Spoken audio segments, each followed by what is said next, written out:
नमस्कार बच्चों, आज हम 10th क्लास एसएसटी जिसके अंदर आपकी पुस्तक आर्थिक विकास की समझ, जिसके अंदर अध्याय नंबर 2 जिसका नाम है भारतीय अर्थव्यवस्था के क्षेत्रक, जिसके अंदर हमने आर्थिक गतिविधियों के आधार के ऊपर जो क्षेत्रक थे वो पढ़ लिए थे। यानी कि प्राथमिक, द्वितीय व तृतीयक 3 प्रकार के जो क्षेत्रक थे वो हमने पढ़ लिए थे। उसके बाद में इन तीनों क्षेत्रकों की तुलना के बारे में भी हमने पढ़ लिया।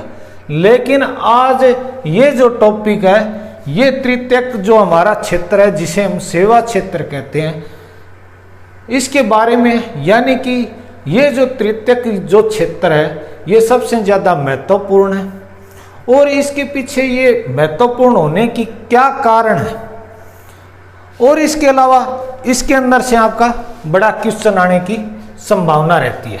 तो देखिए, आज का हमारा जो टॉपिक है उसका क्या नाम है, उत्पादन में तृतीयक क्षेत्र का बढ़ता महत्व। इसका मतलब है भी जो उत्पादन हो रहा है उस उत्पादन के अंदर जो हमारा तृतीय जो क्षेत्र है उसका महत्व इतना क्यों बढ़ रहा है, इसके पीछे क्या कारण है। तो जो तृतीय क्षेत्रक जो है उसका जो महत्व बढ़ रहा है इतना, तो इन्हीं कारणों के ऊपर हम चर्चा करेंगे भी इसके पीछे क्या क्या कारण है, भी ये इतना क्यों फेमस हो रहा है तृतीय क्षेत्र। यानी कि कोई भी विकसित कंट्री है वो तृतीय क्षेत्र को इतना ज़्यादा महत्वपूर्ण क्यों मान रही है या इसको क्यों ज़्यादा बढ़ावा दे रही है, इसके पीछे क्या कारण है वो हम पढ़ रहे हैं। तो देखिए, पहली लाइन, वर्ष 1973 और 74 और 2013 और 14 के बीच 40 वर्षों में, यानी कि 1973 और 74 से 2013 और 14 के बीच के अंदर जो गैप है वो कितना है, 40 वर्षों का है। 40 वर्षों में सभी क्षेत्रकों के उत्पादन में वृद्धि हुई। इसका मतलब ये हुआ प्राथमिक क्षेत्रक, द्वितीय क्षेत्रक और तृतीय, यानी कि तीनों के अंदर क्या हुई, उत्पादन के अंदर वृद्धि हुई। परंतु सबसे अधिक वृद्धि तृतीय क्षेत्रक में हुई। यह कह रहा है जो प्राथमिक, द्वितीय व तृतीय तीनों क्षेत्रों के अंदर जो वृद्धि हुई, लेकिन उसकी बजाय जो तृतीय जो हमारा जो क्षेत्र है जिसे हम सेवा क्षेत्र के नाम से जानते हैं उसके अंदर सर्वाधिक वृद्धि हुई। वर्ष 2013 और 14 में तृतीय क्षेत्र सबसे बड़े उत्पादक क्षेत्र के रूप में उभरा है। यानी कि वर्ष 2013 और 14 के अंदर ये जो हमारा तृतीय जो क्षेत्र है, इसको हम क्षेत्र भी कह सकते हैं, ठीक है। ये जो हमारा तृतीय जो क्षेत्र है ये सबसे बड़े उत्पादक के रूप में उभरा है। तो ये जो सबसे बड़े उत्पादक के रूप में उभरा है, इसके पीछे क्या कारण रहा है, उन्हीं कारणों की हम चर्चा करेंगे। और ये जो है तृतीय क्षेत्र, ये हम किसके बारे में पढ़ रहे हैं, भारत में तृतीय क्षेत्र के महत्वपूर्ण होने के क्या कारण है। इसका मतलब ये जो है ये हम भारत के बारे में चर्चा कर रहे हैं भाई, भारत के अंदर ये जो क्षेत्रक है, तृतीय क्षेत्रक है, इसके पीछे क्या कारण है, ये इतनी ज्यादा प्रोग्रेस क्यों कर रहा है। तो देखिए, प्रथम कारण क्या है, किसी भी देश को अनेक बुनियादी सेवाओं की आवश्यकता होती है। कोई भी देश है उसको अनेक बुनियादी सेवाओं का मतलब है यानी कि दैनिक जो जीवन के अंदर हमें जिन चीज़ों की आवश्यकता होती है उसको हम बुनियादी कहते हैं, ठीक है। बुनियादी सेवाओं की हमें क्या होती है, आवश्यकता होती है। जैसे हॉस्पिटल हो गया, शैक्षिक संस्थाएं हो गई, डाक व तार, बीमा, बैंक, कचहरी, रक्षा, ये सारे के सारे किसके अंदर आते हैं, अपने तृतीय क्षेत्र के अंदर आते हैं। तो देखो, ये जो सारे के सारे तृतीय क्षेत्र के अंदर आते हैं, तो कोई भी देश है उसके अंदर ये बुनियादी सेवाएं जिनकी आवश्यकता होती है, इसका कारण क्या हुआ, ये तृतीय क्षेत्र इसी कारण से महत्वपूर्ण है, क्योंकि इन सेवाओं की हमें आवश्यकता होगी, इसका मतलब इन सेवाओं की बढ़ोतरी होगी, तो इसका मतलब तृतीय क्षेत्र के अंदर भी बढ़ोतरी होगी। उसके बाद में देखिए, द्वितीय कारण क्या है। द्वितीय कारण के अंदर प्राथमिक व द्वितीयक, देखिए प्राथमिक व द्वितीयक दिया गया है आपकी किताब के अंदर, इस प्रकार से भी आपको मिल सकता है, कृषि व उद्योग। द्वितीयक क्षेत्र के अंदर कौन आते हैं? उद्योग आते हैं। प्राथमिक के अंदर कौन सी आती है? कृषि आती है। ठीक है, दोनों एक ही बात है।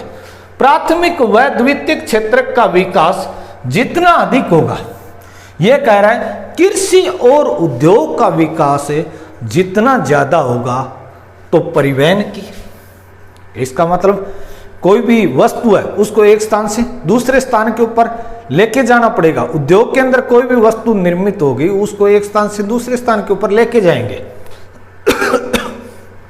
उसके बाद व्यापार, उसका व्यापार भी करेंगे। भंडारण का मतलब है स्टोरेज करेंगे, चाहे वो कृषि के क्षेत्र में चाहे वो उद्योग के क्षेत्र में। तो इसका मतलब क्या हुआ, जब प्राथमिक व द्वितीयक क्षेत्र के अंदर का विकास होगा, इसका मतलब ये हुआ भी उसके उत्पादन के अंदर जितना ज्यादा वृद्धि होगी, प्राथमिक व द्वितीय क्षेत्र के अंदर जितनी ज्यादा उत्पादन में वृद्धि होगी तो उतनी ज्यादा इन सेवाओं के अंदर क्या होगी? वृद्धि होगी। यानी कि इन सेवाओं की हमें आवश्यकता पड़ेगी। जैसे अनाज है, किसी स्थान के ऊपर लेके जाना है तो ये तो है नहीं भी हम सड़क के ऊपर उसे उठा के ले जाएंगे, ऐसा तो है नहीं। तो हमें किसकी आवश्यकता पड़ेगी? परिवहन की आवश्यकता पड़ेगी। इसका मतलब क्या हुआ? परिवहन के साधनों में वृद्धि होगी। इसी प्रकार व्यापार, इसी प्रकार भंडार, अनेक प्रकार की सेवाएं। ठीक है, तो जैसी सेवाओं का विकास होगा, यानी कि इन क्षेत्रों का अगर जितना ज्यादा विकास होगा उतना ही विकास किनका होगा? परिवहन, व्यापार व भंडार। इसी कारण से ये तृतीय जो क्षेत्र है ये महत्वपूर्ण है। तीसरा कारण देखिए, तीसरा कारण क्या कहता है? भी जिस प्रकार आय बढ़ती जाती है, कहने का मतलब क्या है? सिंपल लाइन के अंदर आप देखिए, भी कोई भी व्यक्ति है, पहले हम व्यक्ति के ऊपर एग्जांपल लेते हैं। कोई भी व्यक्ति है, उसकी आय ज्यादा है तो वो क्या करेगा? उसकी मांग भी बढ़ती जाएगी, यानी कि उसकी जो फरमाइश जो होगी वो क्या होगी? बढ़ती जाएगी। यानी कि कोई अगर झोंपड़ी के अंदर रहता है, उसके पास में ज्यादा आय होगी तो वो क्या करेगा? मकान बनाएगा। उस मकान के अंदर भी क्या करेगा? अनेक प्रकार की सुख सुविधाएं लेके आने की कोशिश करेगा। वही बात कह रहा है, जिस प्रकार आय बढ़ती जाती है उसी प्रकार लोगों की सेवाओं की मांग भी बढ़ती जाएगी। कहने का मतलब क्या है? भी जिस प्रकार से लोगों की आय बढ़ेगी, लोग क्या करेंगे? ज्यादा मांग करेंगे, भी हमें ये चीजों की आवश्यकता है। तो वो कौन कौन से है? देखो, रेस्तरां, पर्यटक, शॉपिंग, निजी विद्यालय व निजी अस्पताल, इस प्रकार की जो सेवाएं हैं लोग क्या करेंगे? इंक्रीज करेंगे खुद अपने दम के ऊपर। उसके बाद में देखिए, यानी कि तृतीय कारण का मतलब है भी जब लोगों की आय बढ़ेगी तो लोग क्या करेंगे? इस प्रकार की जो सेवाएं उनकी मांग करेंगे। यानी कि मांग करेंगे तो इसका मतलब क्या हुआ? वो खुद उन चीजों का निर्माण करेंगे। तो इसका मतलब ये सारे के सारे किसके अंदर आते हैं? सेवा क्षेत्र के अंदर आते हैं। तो इसी कारण से ये सेवा, अपना जो सेवा क्षेत्र है वो महत्वपूर्ण होता जा रहा है। अब हम बात करते हैं चतुर्थ कारण की। देखिए, सूचना व संचार प्रौद्योगिकी पर आधारित नवीन सेवाएं महत्वपूर्ण हो गई है और इन सेवाओं के उत्पादन में तीव्र वृद्धि हुई है। आज जो हम देख रहे हैं वो कौन सा है? अपना चतुर्थ कारण है। जिस प्रकार की सूचना व संचार के जो साधन है उनके अंदर बहुत ज्यादा तीव्र मात्रा के अंदर क्या हो रही है? वृद्धि हो रही है, जिसके कारण ये जो सेवा क्षेत्र है ये बहुत ज्यादा महत्वपूर्ण हो रहा है। तो यही कारण है, सूचना व संचार जैसे मोबाइल हो गए, लैपटॉप हो गया, यानी कि इस प्रकार के ये संचार, ये सूचना के संचार के मतलब यानी कि एक स्थान से किसी दूसरे स्थान के ऊपर जो संदेश पहुंचाए जाते हैं या सूचना जो पहुंचाई जाती है, इस प्रकार के ये सारे के सारे जो यंत्र है, तो सूचना व संचार इन यंत्रों के अंदर क्या हुई है? प्रोग्रेस हुई है, वृद्धि हुई है। इसी कारण से ये जो क्षेत्र है ये महत्वपूर्ण है। कहने का अर्थ क्या हुआ? प्राथमिक, द्वितीय व तृतीयक, इन तीनों जो क्षेत्र है, इन तीनों के अंदर ये जो तृतीय जो क्षेत्र है ये सबसे ज्यादा महत्वपूर्ण है। ये तो हो गया आपका उत्पादन में तृतीयक क्षेत्र में बढ़ता हुआ महत्व। अब हम एक आलेख की बात करते हैं। वो जो आलेख है वो कौन सा है? मैं सिर्फ यहां पर उसके प्रश्नों के उत्तर करवाऊंगा, आपको अपनी किताब के अंदर वो चेक कर लेना किस प्रकार से है। मैं पेज नंबर आपको बता दूंगा।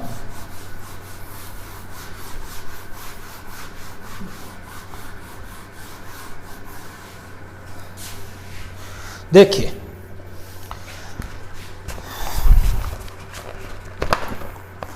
ये जो है भारत में प्राथमिक, द्वितीय व तृतीयक क्षेत्र, यानी कि इस प्राथमिक, द्वितीय और तृतीयक ये जो तीनों जो क्षेत्र है इसका एक आलेख दिया गया है। और इसके अंदर क्या दिया गया, प्राथमिक, द्वितीय और तृतीयक क्षेत्र द्वारा ये स दिया हुआ, उसके बाद गया, उसके बाद उ। इसका मतलब क्या हुआ, सकल घरेलू उत्पाद। तो ये जो सकल घरेलू उत्पाद है ये प्राथमिक, द्वितीय व तृतीयक क्षेत्र के अंदर किस प्रकार की इसकी हिस्सेदारी है इसकी बात करता है। और यहाँ पर इसके 4 आपके क्वेश्चन दिए गए हैं, इनके बारे में हम बात करते हैं। तो आप ये डायग्राम देख लेना, मैं यहाँ पर इन प्रश्नों के सिर्फ उत्तर करवा रहा हूं। देखिए पहला प्रश्न क्या कहता है, 1973 और 74 में सबसे बड़ा उत्पादक क्षेत्र कौन सा है। तो इसके अंदर 2 प्रकार के सन दिए गए हैं। एक दिया गया है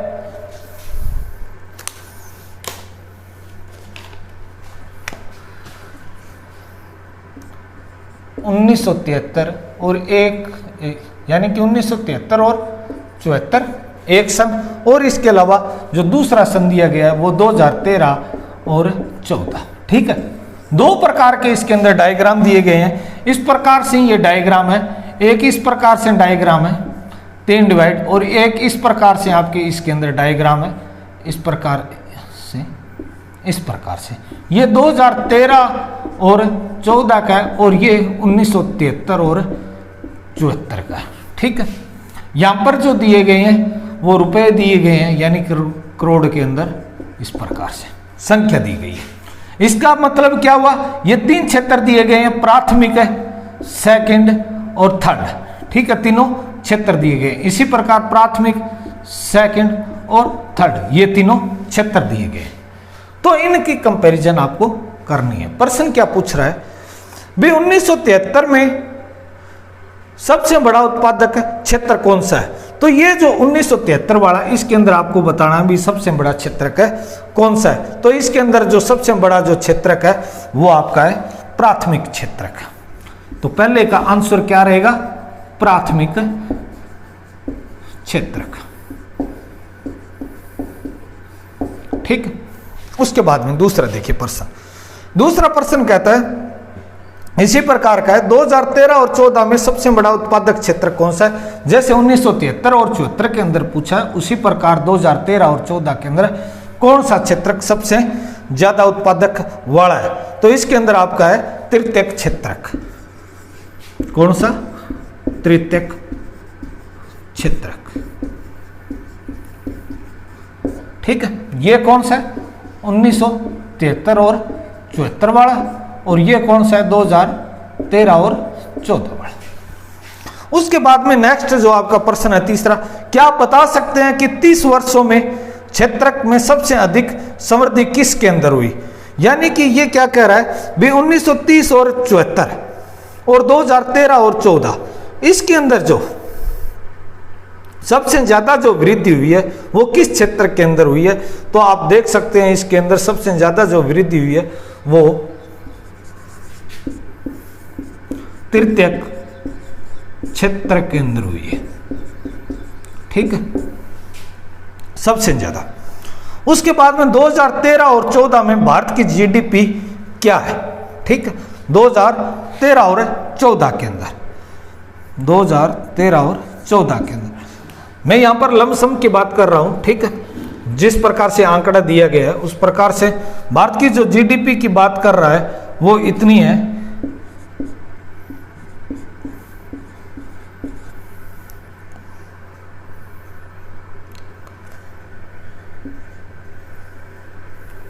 ठीक है, 55 लाख रुपए करोड़, 55 लाख करोड़ रुपए। तो ये क्या है, भारत की आपकी जीडीपी है, जीडीपी। और ये जो आलेख है, ये आलेख है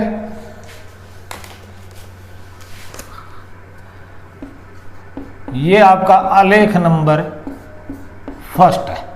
ठीक है, यानी कि भारत के प्राथमिक, द्वितीय व तृतीय, इन तीनों के अंदर जो है ये जो आलेख जो है ये कौन सा है, अपना पहला। इसके बाद के अंदर 2 आलेख और बच जाते हैं, वो हम नेक्स्ट वीडियो के अंदर करेंगे। ठीक है, तब तक जय हिंद, जय भारत।